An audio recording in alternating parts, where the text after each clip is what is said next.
Our Eskimo ways are changing, and I want to tell you a story of the old days when people were different from now. We had a certain dog, and she had many fine pups. I remember a litter she once had, more than you could count on the fingers of one hand. When they grew up, they were the best dogs my father ever owned. She was a good mother and looked after her young with care and attention. They were all different in color, some black, some white or gray, but they all liked to eat, and they were sleepy and lazy. Puppies, as you all know, are meant to be played with by children. Our dogs were always spoiled in this way and grew for a while thinking how soft and easy everything is. Nothing to do all day but eat and be rocked to sleep by the young girls.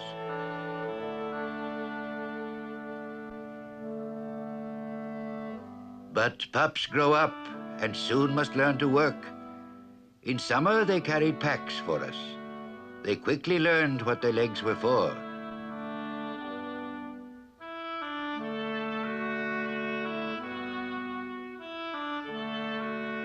They carried their share of the burden when we journeyed to look for gulls' eggs, to spear salmon, or to pick berries on the hills.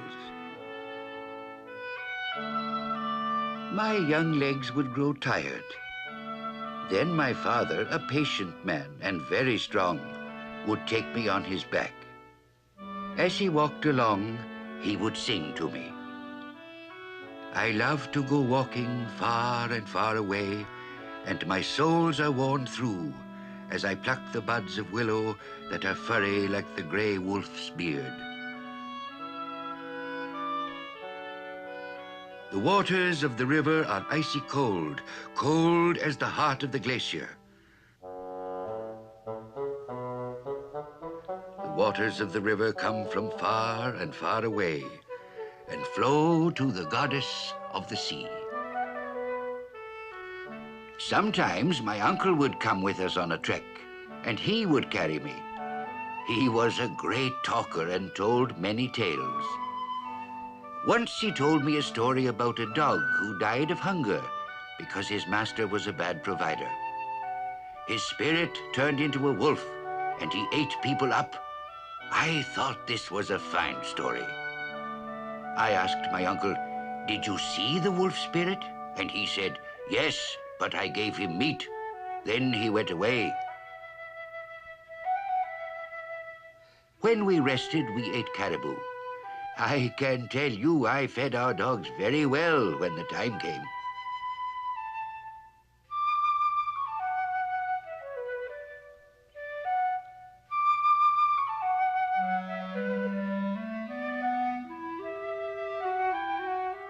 Sometimes we carried our packs into the high hills where no man lives. In springtime, the snow is not gone from such places and is slow to melt.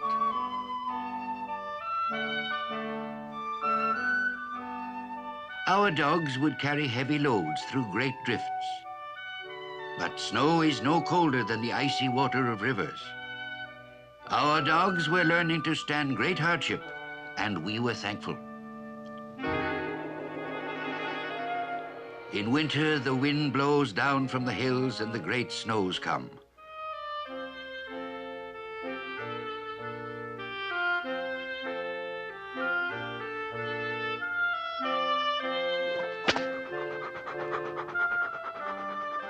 Our dogs would be trained to the harness and taught the ways of a sled.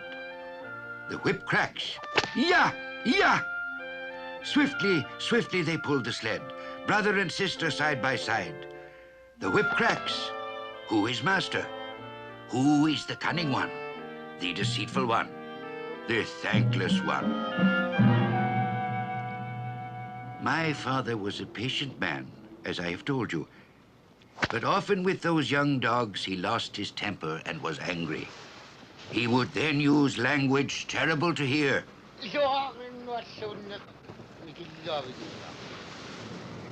When the sea is frozen, Netzerk the seal comes up to breathe. Netzerk is shy and is nervous of any strange sound. He can hear your breath He can see you blink your eyes.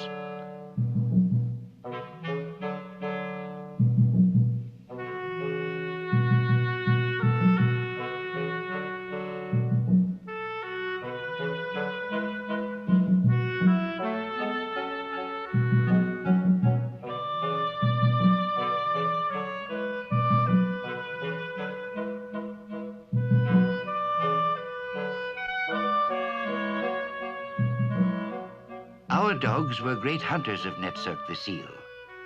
They were clever at sniffing for his hiding place. Beneath the ice, Netsuk would hide, but our dogs would sniff him out. Then the hunt would begin. The seals dwell beneath the sea with the sea goddess. My uncle told many tales of her kingdom beneath the frozen ice. She is guardian to all creatures that live in the sea. A seal is a gift from the sea goddess, and only the best hunters receive her gifts. The seal has sharp ears. The dogs were taught to lie still to stay apart from the blowholes. Oh yes, the seal has the sharpest ears. If he hears the slightest creaking in the snow, he will take warning and swim away.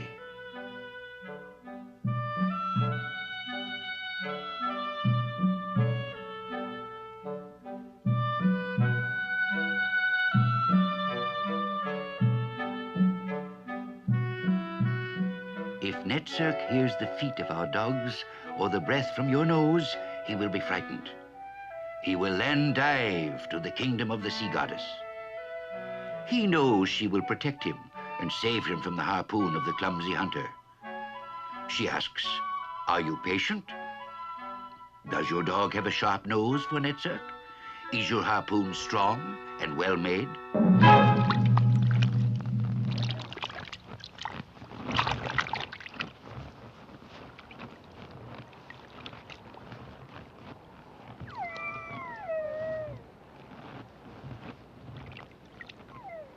When a seal was caught, our dogs were anxious to share in the kill.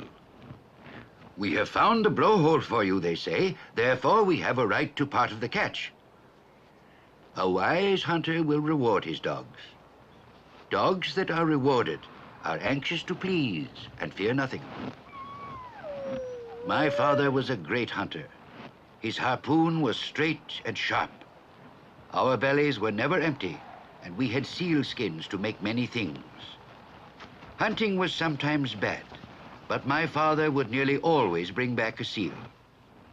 Often he was the only hunter in our village who did. Patiently he waited at the blowholes, coming back sometimes with a bearded seal or sometimes with a ring seal. I remember the excitement among the people when the hunter returned. Everyone would run out to lay claim to a share of the meat and praise the kill.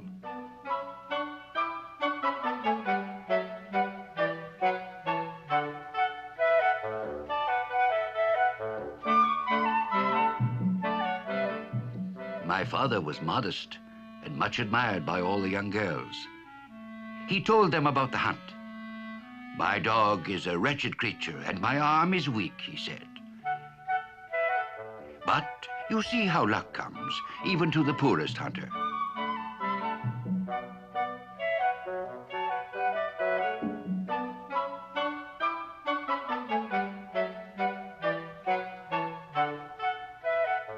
When my father brought in a fresh seal, he would declare himself quite unworthy of praise, that his harpoon was poorly made, and his dogs were useless as the fleas in their coats. "No, no," his friends would say, "your dogs are the best at finding the blowholes. Your harpoon is envied by all." Then my father would smile and be content.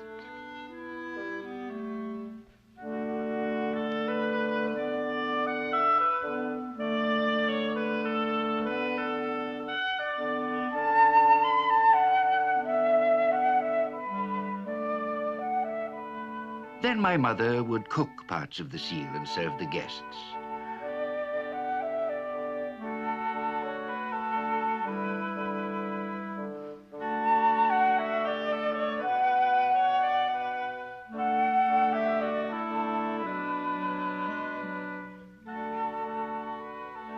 then my father would smile and be content.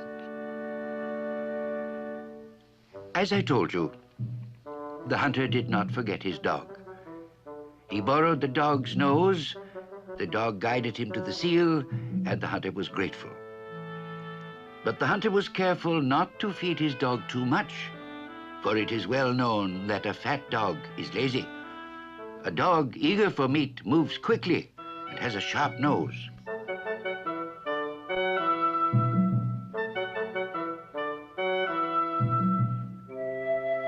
A dog will keep warm in the snow. Curled up with his nose under his tail, the snow will cover him. Yet he will sleep and rest himself and be eager for the harness.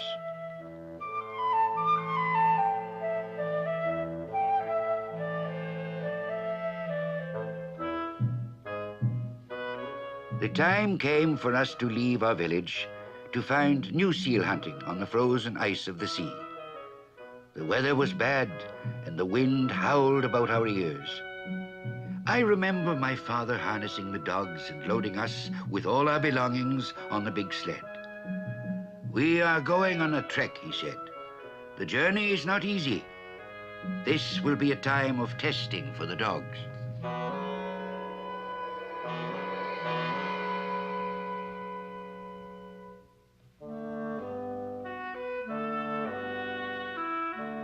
As soon as we could, we left the old place.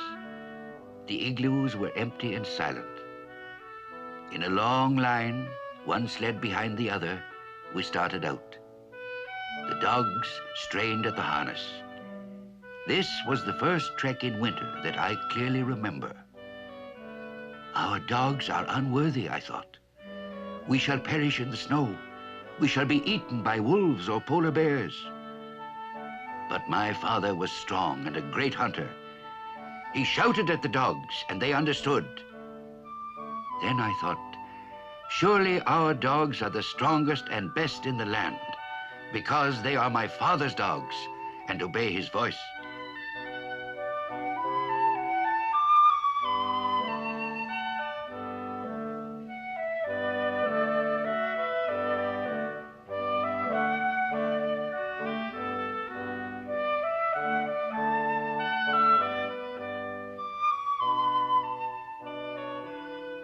At last we came to the end of our trek. In the new place, there were many seals, and the hunting that winter was very good.